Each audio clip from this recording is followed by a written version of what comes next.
Kalau korang tengah cari phone gaming baru, saya ada berita baik.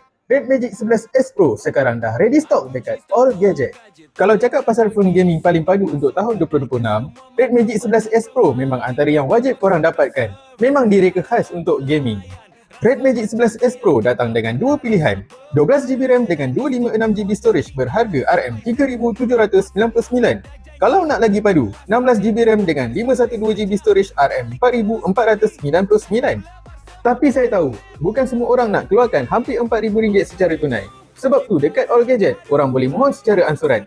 Bayaran bulanan bermula serendah RM209 sahaja. Cara dia pun mudah. Korang apply dulu, dah lulus, dapat phone, kemudian baru bayar. Tak perlu deposit, tak perlu penjamin dan proses secepat 24 jam. Dokumen yang diperlukan pun ringkas, hanya IC depan belakang dan 1 bulan payslip. Kalau korang memang serius nak upgrade ke phone gaming yang power, inilah masa yang sesuai.